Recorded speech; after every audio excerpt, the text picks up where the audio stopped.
నమస్తే, నేను మీ అశ్విని కుమార్. తెలంగాణ బీజేపీలో ప్రస్తుతానికి యాత్రలన్నీ కూడా మార్చి 4కి పూర్తవుతాయి. ఫిబ్రవరి నెలాఖరు నుంచి కూడా తెలంగాణ మొత్తం బీజేపీ రథయాత్రల పేరిట అట్లా గ్రామాల్లోకి వెళ్ళాలని నిర్ణయించుకుంది. అది అందరికీ తెలిసిన విషయమే. మార్చి 4కి ఆ యాత్రలు పూర్తవుతుంది. మార్చి 4న ప్రధానమంత్రి నరేంద్ర మోడీ చర్లపల్లి స్టేషన్ని ప్రారంభించడానికి వస్తున్నారు. అదే రోజు కూడా తెలంగాణకు సంబంధించిన లోక్సభ అభ్యర్థుల పేర్లు కూడా ఖరారు అవుతాయనేది అయితే తెలుస్తుంది. ప్రస్తుతానికి అది ఏమైనా మార్పులు చేర్పులు ఉండొచ్చు. ఇప్పటికే కూడా బీజేపీ తెలంగాణలో నాయకత్వం అట్లా కేడర్ కూడా ఎదురు చూస్తున్నారు. మొన్న అసెంబ్లీ ఎన్నికల్లో జరిగినట్టుగా ఎక్కడ ఆలస్యం జరగకుండా మొత్తం 17 పార్లమెంటు స్థానాలకి కూడా ఒకటేసారి అభ్యర్థులను ప్రకటించాలని చెప్పి తెలంగాణ బీజేపీ నాయకత్వం కోరుకుంటుంది. అట్లాగే ఢిల్లీ కేంద్ర నాయకత్వం కూడా బీజేపీ నాయకత్వం కూడా అదే ఆలోచిస్తుంది కూడా. ఈ లోపలే ఎవరికి వాళ్ళు ప్రచారం చేసుకుంటున్నారు. మల్కాజ్గిరికి సంబంధించి అప్పుడే మురళీధర్రావు ఆయనే కార్యకర్త అంటూ కూడా ప్రచార యాత్రలు మొదలుపెట్టారు. ఇంకో పక్క మల్కా కొమరయ్య ఆయన కూడా ప్రచార యాత్ర మొదలుపెట్టారు. మల్కాజ్గిరిలో పన్నాల హరీష్ రెడ్డి ఆయన ఒక ప్రచార యాత్ర మొదలుపెట్టారు. ఇట్లాగే ఆశావాహులు ఎక్కువ ఉన్నారు మల్కాజ్గిరిలో. ఎవరికి వాళ్ళ అభ్యర్థిత్వం ఖరారు అవుతుందంటూ కూడా వాళ్ళ ప్రచారం చేసుకుంటూ వెళ్తున్నారు. అట్లాగే జహీరాబాద్లో కూడా ఒక 4-5 పేర్లు వినబడుతున్నాయి. కొత్తగా బద్దంబాలరెడ్డి తనయుడు మైపాల్ రెడ్డి ఆయన కూడా జహీరాబాద్ టికెట్ ప్రయత్నిస్తున్నట్టుగా మనకు వార్తలు అందుతున్నాయి. ఎవరికి వాళ్ళ ప్రయత్నాలు చేసుకుంటున్నారు. 6 నుంచి 7 వరకు జహీరాబాద్లో ఆశావాహులు ఉన్నారని, ఎండ్ల లక్ష్మీనారాయణ ఇట్లా కొత్త పేర్లన్నీ తెర మీదకి వస్తున్నాయి. ఎవరు ఫైనలైజ్ కానప్పటికీ కూడా ఎవరి ప్రచారం వాళ్ళు చేసుకుంటూనే వెళ్తున్నారు. ఇంకా అయితే మెదక్ నుంచి కూడా రఘునందన్ రావు కాకుండా ఈటల రాజేందర్ను కూడా మెదక్ నుంచి కూడా పోటీ చేయమని అడగచ్చని ఇట్లా ఎవరు ఊహాగానాలు, ఎవరి పేర్లు ఎవరి ప్రచారం వాళ్ళు చేసుకుంటూ వెళ్తున్నారు. ఎవరి ప్రయత్నాలు వాళ్ళు చేసుకుంటూ వెళ్తున్నారు.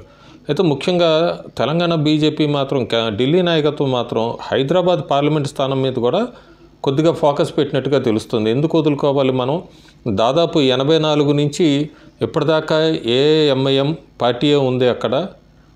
ఇప్పుడు కూడా ఇంకా హైదరాబాద్లో పార్టీ బలపడకపోతే కనుక గట్టి పోటీ అన్న ఇవ్వాలి. ఇన్ని సంవత్సరాలు ఇప్పటికే ఎంఐఎం ఏకఛత్రాధిపత్యం వహిస్తోంది, దానికి అడ్డుకట్ట వేయాలి అని కూడా ఒక కూపీ లాగినట్టుగా తెలుస్తుంది. ఆ కూపీలో కూడా చూసుకుంటే 1999లో బద్దం బాలరెడ్డి పోటీ చేసినప్పుడు ఓవైసీ మీద దాదాపు 60,000 ఓట్లతోనే ఓడిపోయారు బద్దం బాలరెడ్డి బీజేపీ అభ్యర్థి. అప్పుడు కారణాలు కూడా కాంగ్రెస్ అభ్యర్థి కొండా లక్ష్మారెడ్డి అని ఆయన ఒక 2 లక్షల ఓట్లు, అట్లాగే ఇండిపెండెంట్స్ కొంతమంది హిందువుల్లో వేయటము, వీళ్ళందరూ కూడా ఓట్లు చీల్చుకుంటాము. దీనివల్ల కూడా ప్రధాన కారణమైంది అప్పుడు బద్దం బాలరెడ్డి ఓడిపోవటానికి అంటున్నారు. అంతకుముందు 96లో కూడా వెంకయ్యనాయుడు పోటీ చేశారు. ఆయన 76,000 ఓట్లు మెజార్టీతో ఓడిపోయారు. అయితే దగ్గరగా అయితే 60,000 ఓట్లు వచ్చింది బద్దం బాలరెడ్డి పోటీ చేసినప్పుడు 99లో. ఇప్పుడు ఆ లెక్కలు గణాంకాలన్నీ తీస్తున్నారు. అయితే తర్వాత 2008లో హైదరాబాద్ పార్లమెంట్ డీలిమిటేషన్ అయింది. ఆ తర్వాత కూడా బీజేపీ ఎన్ని ఓట్లు అక్కడ సాధించింది, వివిధ పార్టీలకు ఎన్ని ఓట్లు సాధించినాయి, అట్లాగే టీఆర్ఎస్ అభ్యర్థిని పెట్టినప్పుడు ఎన్ని వచ్చినాయి, కాంగ్రెస్ అభ్యర్థిని పెడితే బీజేపీకి ఎన్ని ఓట్లు పోలేని, ఇవన్నీ కూడా స్ట్రాటజిక్గా ఎంత ఓట్స్ పడినాయి, అక్కడక్కడ ఏ నియోజకవర్గాల్లో పోలేని అన్నది వాళ్ళు లెక్కలు వేసుకుంటున్నారు. అంతేకాకుండా మొన్న 2023లో తెలంగాణలో అసెంబ్లీ ఎన్నికల్లో కనుక బీజేపీ పార్టీకి ఎన్ని ఓట్లు పోలేనని చూసుకుంటే మనం దాదాపుగా మలక్పేటలో 25,000 ఓట్లు పోలేనాయి, కార్వాన్లో 42,000 దాకా ఓట్లు పోలేనాయి. 2వ స్థానంలో నిలిచింది బీజేపీ. గోషామహల్లో బీజేపీ గెలిచింది, 80,000 ఓట్లు పోలేనాయి. చార్మినార్లో 25,700 ఓట్లు పోలేనాయి, 2వ స్థానంలో నిలిచింది.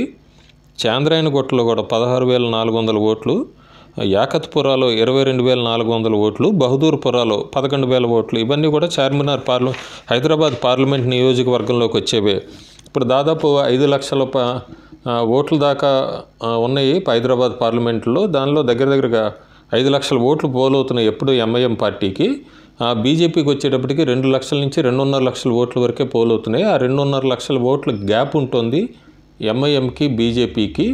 ఆ 2.5 లక్షల ఓట్ల గ్యాప్ ఎక్కడొస్తుంది? ఒకవేళ కాంగ్రెస్ అభ్యర్థిని నిలబెట్టినప్పుడు అక్కడ ఆయనకి ఎన్ని ఓట్లు పడుతున్నాయి, బీఆర్ఎస్కి ఎన్ని పడుతున్నాయి, అట్లాగే ఎవరైనా ఇండిపెండెంట్లుగా వేసి ఓట్లు చీలుస్తున్నారా, ఇవన్నీ కూడా ఒక లెక్కలు తెప్పించుకున్నట్టుగా తెలుస్తుంది బీజేపీ నాయకత్వం. అంతేకాకుండా ఈసారి ఎప్పుడు గత 2 పార్లమెంట్ ఎన్నికల్లో కూడా అక్కడ భగవంతరావుని పోటీ చేస్తున్నారు బీజేపీ తరఫున. ఈసారి ఒక మహిళని రంగంలోకి దించాలని చూస్తున్నారు. అందులో కూడా మహిళల్లో కూడా ఒక ముస్లిం వర్గానికి చెందిన ఒక మహిళని, అట్లాగే హిందూ వర్గానికి చెందిన ఒక మహిళ, ఇద్దరు పేర్లు పరిశీలిస్తున్నట్టుగా తెలుస్తోంది. ఒక పేరైతే మాధవి లతాని విరించి హాస్పిటల్స్ CEO ఆవిడ పేరు కూడా పరిశీలనలో ఉన్నట్టు తెలుస్తుంది, కానీ అక్కడ కన్ఫర్మ్ అయినట్టుగా తెలియట్లేదు. అంతేకాకుండా ఒక ముస్లిం వర్గానికి చెందిన ఒక చాంద్రాయణ గుట్టకి సంబంధించిన ఒక ముస్లిం యువతి పేరు కూడా పరిశీలనలో ఉన్నట్టుగా తెలుస్తుంది. ఈ ఇద్దరిలో ఎవరిని కనుక బీజేపీ తరఫున బరిలోకి నింపితే ఎక్కువ ఓట్లు ఎవరు చీల్చుకోగలరు? ఎంఐఎంకి ఎట్లాగైనా సరే అడ్డుకట్టన వేయాలి, లేదా గట్టి పోటీ అన్న ఇవ్వాలి 2024 లోక్సభ స్థానాల్లో. అట్లాగే ఈ సంబంధించిన నియోజకవర్గాల్లో కూడా దాదాపు 3 స్థానాల్లో బీజేపీ 2023 అసెంబ్లీ ఎన్నికల్లో 2వ స్థానంలో ఉంది కాబట్టి దాన్ని ఇంకా ముందుకు కూడా తీసుకెళ్లాలనే ఒక ఆలోచనతో ఉన్నట్టుంది. ప్రస్తుతానికైతే బీజేపీ తెలంగాణలో 10 స్థానాలు అనేది అయితే టార్గెట్గా పెట్టుకుంది. ఆ 10 స్థానాల్లో కూడా ఇంకా ఎక్కడ కూడా కొంతమంది కూడా కామెంట్స్ పెట్టారు. నిజమే, అది నాగర్ కర్నూలు ఇట్లా సంబంధించిన చోట ఇంకా ప్రచారమే మొదలు పెట్టలేదు.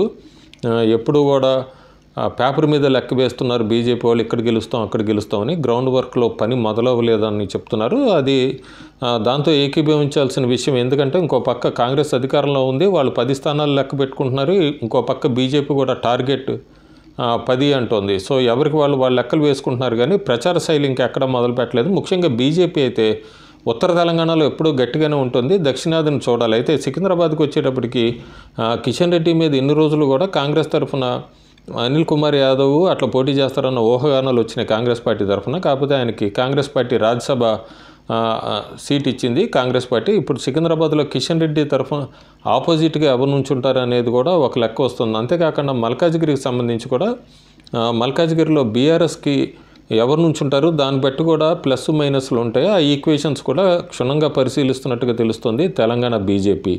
ఇంకో పక్క ఆదిలాబాద్లో కూడా అభ్యర్థిని మార్చాలని చూస్తున్నారు.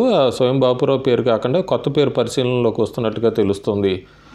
అంతేకాకుండా బీజేపీ ఎల్పీ లీడర్ కింద కూడా ఏలేటి మహేశ్వర్ రెడ్డిని ఎన్నుకున్నారు. అది ఆదిలాబాద్ జిల్లాలో కూడా ఖచ్చితంగా బీజేపీ పార్లమెంట్ స్థానాన్ని కైవసం చేసుకుంటుందని ఆదిలాబాదు, నిజామాబాదు, కరీంనగరు, సికింద్రాబాదు, చేవెళ్ళ, జహీరాబాదు, మల్కాజ్గిరి ఈ స్థానాలు అయితే ఖచ్చితంగా గెలుచుకుంటే తమ ఖాతాలో లెక్క వేసుకుంటుంది బీజేపీ పార్టీ కానీ అట్లా కేంద్ర నాయకత్వం కానీ తొందరగా అభ్యర్థులను ప్రకటించి గ్రౌండ్ లెవెల్లోకి వెళ్తే తప్ప ఏ పార్టీకి ఎంత బలం ఉంది. ఎందుకంటే మన అసెంబ్లీ ఎన్నికల్లో కూడా దాదాపు 25 స్థానాలపైన గెలుస్తారనుకున్నారు. అంతేకాకుండా బండి సంజయ్ని మార్చడం, ఇక్కడ ఒక ముఖ్యమైన విషయం ఏంటంటే బండి సంజయ్ని మార్చడం అనే విషయం కూడా ఒకటి మళ్ళీ తెర మీదకి వచ్చింది. ఆయన తెలంగాణ బీజేపీ అధ్యక్షుడిగా ఎన్నికలకి కొన్ని నెలల ముందు మార్చడం అనేది కూడా పెద్ద తప్పిదమే అనేది కూడా ఒక కేంద్ర కమిటీకి ఒక నివేదిక అందినట్టుగా తెలుస్తుంది. ఏదైనప్పటికీ జరగరాంది అయిపోయింది. ఎన్నికలు మళ్ళీ 5 సంవత్సరాలు ఆగవలసిందే. ప్రస్తుతానికి పార్లమెంట్ ఎన్నికలకు సంబంధించి మాత్రం 10 స్థానాలు అన్నది ఖచ్చితంగా గెలవాలనేది బీజేపీ నాయకత్వం కాకుండా దానికి అనుబంధ సంస్థలన్నీ కూడా టార్గెట్గానే పనిచేస్తున్నాయి. కానీ ఎవరు అభ్యర్థి అనేది మాత్రం తేలేంత వరకు ఏప్రిల్ 16 నుంచి ఎన్నికలు అంటున్నారు. షెడ్యూల్ విడుదలవుతుంది కొన్ని రోజుల్లో అని చెప్తున్నారు. మార్చి 4 దాకా కనుక అభ్యర్థులు ఎవరు అనేది తెలియకపోతే వాళ్ళకి ప్రచారానికి మళ్ళీ సమయం సరిపోదన్నది తెలంగాణ బీజేపీ క్యాడరు అనుకుంటున్న విశ్లేషణ. చూద్దాం మనం రాబోయే రోజుల్లో ఏం జరుగుతుందో. Thank you.